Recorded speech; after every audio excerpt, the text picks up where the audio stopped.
बिस्मिल्लाहिर्रहमानिर्रहीम। अस्सलामुअलैकुम तमाम दोस्तों को अपने यूट्यूब चैनल में खुशामदीद कहता हूँ।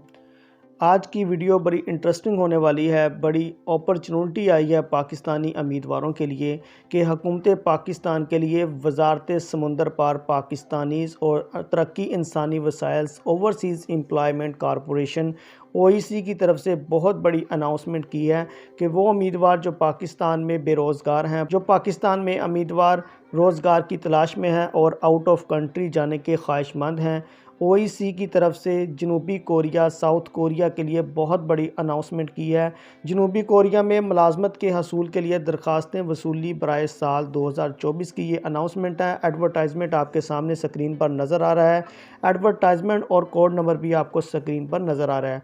जनूबी कोरिया की तरफ से पाकिस्तानी उम्मीदवारों के लिए ऑनलाइन फ्री वीज़े का इनेकाद किया है, जिनमें आपको फ्री खाना, रहाइश, इसमें आपका टिकट का खर्चा होएगा और वीज़ा आपको फ्री प्रोवाइड किया जाएगा। हुकूमत जनूबी कोरिया और हुकूमत पाकिस्तान के मबैन मफाहमती यादाश्त बसिलसिला EPS वर्कर्स रवानगी वसूली के मुताबिक पाकिस्तान में सिर्फ ओवरसीज़ एम्प्लॉयमेंट कॉरपोरेशन OEC वाहद एक पब्लिक सेक्टर अदारा है जो वजारत समुंदर पार पाकिस्तानीज़ और तरक्की इंसानी वसाइल के इंतज़ामी कंट्रोल के तहत काम कर रहा है और कोरिया के एम्प्लॉयमेंट परमिट निज़ाम को पाकिस्तान में नाफज करने और इसके मतलब ऐलान करने का मिजाज है। वो कैंडिडेट्स जो जनूबी कोरिया के एम्प्लॉयमेंट परमिट सिस्टम के तहत कोरियन एम्प्लॉयज़ जॉब के लिए अप्लाई करना चाहते हैं, वो उम्मीदवार का कोरिया का पॉइंट सिस्टम बराए एम्प्लॉयमेंट परमिट सिस्टम कोरियन ज़बान का इम्तहान और स्किल टेस्ट आपको कामयाब करना लाजमी होगा।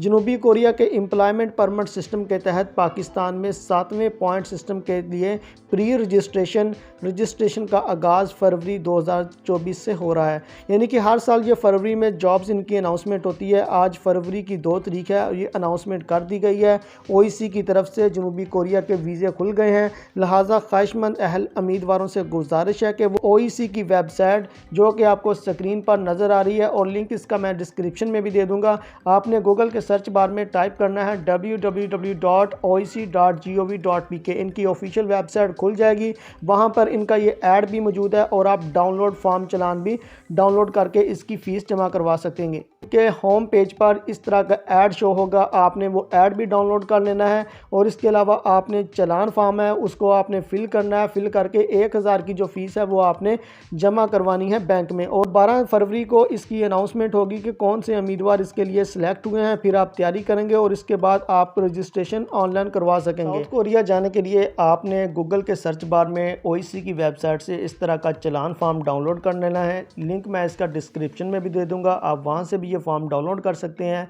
इसमें आपको 3 तरह की कॉपीज़ नज़र आ रही हैं। पहली बैंक की कॉपी है, दूसरी OEC की कॉपी है और तीसरी कैंडिडेट्स कॉपी है। ये HBL में आपने ये फ़ीस सबमिट करवानी है। Overseas employment corporation application processing fee and deposit challan form ये आपको नज़र आ रहा है स्क्रीन पर। OEC के आपने इस दिए गए नंबर पर, ये के नंबर पर आपने ये फ़ीस सबमिट करवानी है। पहले आपने डेटेड वाले ऑप्शन में पहले तारीख लिखनी है, इसके बाद आपने महीना लिखना है, फिर 2024 तो ऑलरेडी लिखा हुआ है। इसके नीचे आप देख सकते हैं नेम ब्लॉक लेटर, आपने बड़े इंग्लिश के लेटर में अपना नाम लिखना है। फिर रजिस्ट्रेशन कोरिया 2024 के लिए आपने नीचे अपना कॉन्टैक्ट नंबर देना है। इसके अलावा आपने खानों में नीचे दिए गए CNSE नंबर, अपना शनाख्ती कार्ड नंबर लिखना है। इसके अलावा आपने 1000 की फ़ीस आपने जमा करवा देनी है और नीचे जो आपको अमाउंट नज़र आ रही है 1000 की फ़ीस वो आपने HBL के अकाउंट में जमा करवा देनी है। कैंडिडेट सिग्नेचर वाली जगह पर आपने अपनी सिग्नेचर करने हैं और बैंक स्टैंप वाले सिग्नेचर आपने छोड़ देना है, ये बैंक वाले खुद फिल करेंगे। एक कॉपी आपने बैंक को दे देनी है जो कि बैंक खुद रख लेगा और एक कॉपी जो है वो OEC की तरफ से होगी और एक कॉपी कैंडिडेट्स खुद रख लेगा।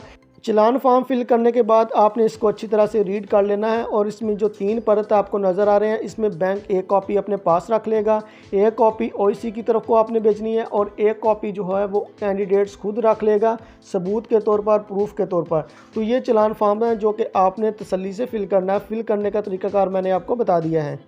Ministry of Employment and Labour of the Republic of Korea ज़ेर निगरानी Human Resource Development Services of Korea के तावन से ये ऐड आपको दिखाया जा रहा है। ओवरसीज़ एम्प्लॉयमेंट कॉरपोरेशन ओआईसी, वजारत समुंदर पार पाकिस्तानी और तरक्की इंसानी मसाइल हुकूमत पाकिस्तान के तावन से ये ऐड आप स्क्रीन पर देख सकते हैं। इसके लिए टेस्ट का जो पहला मरहला होगा, पहले मरहले में आपको ईपीएस टॉपिक और रंगों में फ़र्क का टेस्ट दिया जाएगा। पहले मरहले में कामयाब उम्मीदवारान के बाद दूसरा मरहला जो होगा, इसमें आपका महारत का टेस्ट लिया जाएगा। ये भी कंपलसरी होगा, लाजमी होगा ये क्लियर, तभी आप दूसरे राउंड के लिए आप अप्लाई कर सकेंगे। दूसरे मरहले में सिर्फ मुतल्लिका दस्तावेज़ात के हामिल, काम का तजर्बा, ट्रेनिंग, तलीमी काबिलियत वगैरह चेक होगी। बुलंद तरीन स्कोर की तरबियत में मुंतखब उम्मीदवारों का हतमी इंतखाब किया जाएगा। अब बात करते हैं प्री रजिस्ट्रेशन का जो शेड्यूल होगा, उसमें क्या क्या हमें करना पड़ेगा। इसमें दरख्वास्तों की जो वसूली होगी वो ऑनलाइन होगी, जो कि 2 फरवरी 2024 से लेकर 11 फरवरी तक आप दरख्वास्तों की वसूली दे सकेंगे। कुरानदाजी जो होगी वो 12 फरवरी 2024 को होगी। कुरानदाजी में कामयाब अफराद की जो रजिस्ट्रेशन होगी वो 14 फरवरी तक 29 फरवरी 2024 को होगी। इसके अलावा कोरियन इम्तिहान की तारीख और स्टेटस का ऐलान जो होगा वो 14 मार्च 2024 को लिया जाएगा। कुरानदाजी के बाद जो रजिस्ट्रेशन होगी, कोरियन ज़बान के इम्तिहान का शेड्यूल बराए कराची और इस्लामाबाद के जो स्टेशन है, पहला राउंड जो होगा वो 20 मार्च से 7 जून 2024 से होगा। दूसरा राउंड जो होगा वो 11 जून तक 5 जुलाई 2024 को होगा और 23 जुलाई 2024 से 10 अक्टूबर 2024 तक कोरियन ज़बान के इम्तिहान का शेड्यूल लिया जाएगा। कोरियन ज़बान के इम्तिहान के पहले नतीजे का ऐलान जो होगा वो 17 जून 2024 से 21 अक्टूबर 2024 तक होगा। पेशा वराना सलाहियत की जांच के दस्तावेज़ात की वसूली जो होगी वो पहला राउंड जो होगा वो 24 से 26 जून 2024 को होगा। दूसरा राउंड जो होगा वो 28 से 30 अक्टूबर 2024 को लिया जाएगा। स्किल टेस्ट की तारीख और स्टेटस का ऐलान जो होगा वो 3 जुलाई 2024 से 6 नवंबर 2024 को होगा। इसका स्किल टेस्ट जो होगा वो 3 जुलाई 2024 को होगा। पहले राउंड का जो स्किल टेस्ट का इनेकाद होगा वो कराची, इस्लामाबाद में होगा, जो कि 8 से 16 जुलाई तक होगा। इसके अलावा एचआरडी कोरिया की जानब से नतीजे का ऐलान जो होगा वो 31 जुलाई 2024 को पहले राउंड वालों का होगा। इसके अलावा दूसरे राउंड वालों का 28 से 30 अक्टूबर 2024 को होगा। इसके अलावा दूसरे राउंड वालों का जो पेशा वराना सलाहियत का टेस्ट होगा वो 28 से 30 अक्टूबर 2024 को होगा। स्किल टेस्ट इनका 6 नवंबर 2024 को लिया जाएगा। पहले राउंड का जो स्किल टेस्ट का इनेकाद होगा वो कराची, इस्लामाबाद में होगा, जो कि 11 नवंबर से 20 नवंबर से 27 नवंबर तक होगा और इनके एचआरडी कोरिया की जानब से नतीजे का ऐलान 6 दिसंबर 2024 को दिया जाएगा। इसके अलावा मुहैया करदा दस्तियाब मुलाजमत की कैटेगरीज़ जिनके लिए साल 2024 में अप्लाई कर सकते हैं, manufacturing, agriculture, livestock, fishers और कंस्ट्रक्शन डिपार्टमेंट में आप अप्लाई कर सकेंगे। वो उम्मीदवार जो कोरिया जाने के लिए अहल होंगे, इसके लिए उम्र जो रखी गई है वो 18 से 39 साल के दरमियान, तारीख पैदाइश आपकी 15 फरवरी 1984 से लेकर 14 जून 2006 तक होनी चाहिए। उम्मीदवार अदालत से सजा याफ्ता न हो। दरख्वास्त दहिंदगान के लिए ज़रूरी है कि वो जनूबी कोरिया में गैर कानूनी तौर पर ठहरे हुए ना हों। दरख्वास्त दहिंदगान के लिए ज़रूरी है कि इनका नाम एग्जैक्ट लिस्ट यानी कि ECL में ना हो। किसी भी किस्म की जिस्मानी मजदूरी बशमूल हाथ पाँव की रीढ़ की हड्डी के मोहरे हिले ना हो, रंगों में इम्तियाज़ जिसको कलर ब्लाइंड कहते हैं ना कर सकता हो, या टीबी के मर्ज़ में मुब्तला हो, दरख्वास्त देने के लिए अहल नहीं होंगे। इसके अलावा आपका मेडिकल लिया जाएगा। अगर किसी किस्म का मसला होगा तो आप रिजेक्ट होंगे। ऐसे अफराद जो कोरिया में 5 साल या ज़ायद का अरसा गुजार चुके हैं, दरख्वास्त देने के लिए बिल्कुल भी अहल नहीं होंगे। दरख्वास्त देने का तरीक़ाकार ये है कि प्री रजिस्ट्रेशन HRD कोरिया की जानब से दरख्वास्त के लिए कुरानदाजी होगी, जिसकी दरख्वास्त पाकिस्तानी कौमी शनाख्ती कार्ड CNSE की बुनियाद पर होगी, जबकि रजिस्ट्रेशन के लिए कंप्यूटराइज पासपोर्ट का होना ज़रूरी है। सिंध और बलूचिस्तान की अवाम की सहूलत के लिए OIC कराची ऑफिस में CBT EPS टॉपिक लैब का क़याम अमल में आ चुका है। लिहाजा कराची में कोरियन ज़बान का टेस्ट और स्किल टेस्ट देने के ख्वाहिशमंद ख़वातीन व हज़रात प्री रजिस्ट्रेशन कुरानदाजी के लिए ऑनलाइन अप्लाई करते वक्त टेस्ट के मकाम का कराची में इंतखाब करेंगे। इसके अलावा प्री रजिस्ट्रेशन कुरानदाजी में शामिल होने के लिए सिर्फ OIC की वेबसाइट www.oic.gov.pk के ज़रिए आप ऑनलाइन रजिस्ट्रेशन करवा सकते हैं। OIC की दरख्वास्त फ़ीस जो है वो मुबलग 1000 रुपया होगी, जो कि नाकाबिल काबिल वापसी होगी। ओईसी के ऑफिशियल अकाउंट नंबर जो कि आपको स्क्रीन पर नज़र आ रहा है HBL के, आप किसी भी ब्रांच में जाके जमा करवा सकते हैं। जमाशुदा चलान फार्म आपने ऑनलाइन दरख्वास्त के हमरा सबमिट करने के लिए लाजमी मुंसलिक करना है। इसके अलावा आपने जमाशुदा चलान फार्म अपनी ऑनलाइन दरख्वास्त के हमरा सबमिट करने से पहले लाजमी मुंसलिक करें। ओईसी की दरख्वास्त फ़ीस मुबलक 1000 रुपये की अदायगी ना करने, जल्दसाजी करने वाले अफराद को नाअहल तस्वर किया जाएगा और 2 साल की पाबंदी आयद कर दी जाएगी। बैंक चलान फार्म ओईसी की वेबसाइट पर दस्तयाब है, आप वहां से भी डाउनलोड कर सकते हैं। दरख्वास्त पर दर्ज झैल मालूमात यानी नाम, तारीख पैदाइश, जिन्स वगैरह कोरिया में मुलाजमत के लिए इस्तेमाल होगी, जो किसी भी सूरत में काबिल तब्दील नहीं होगी। कुरानंदाजी में कामयाब होने के बावजूद मंदरजा झैल रजिस्ट्रेशन ना करवाने और उम्मीदवार पर HRD की जानिब से आइंदा 2 साल के लिए इस निज़ाम के तहत अप्लाई करने की पाबंदी आयद होगी। अब बात करते हैं रजिस्ट्रेशन के तरीका और कुरानंदाजी में कामयाब होने के बाद का क्या प्रोसीजर है। रजिस्ट्रेशन के लिए सिर्फ कुरानंदाजी में कामयाब उम्मीदवारी मुलाजमत के दस्तयाब 4 कैटेगरीज में से किसी एक का इंतखाब कर सकते हैं।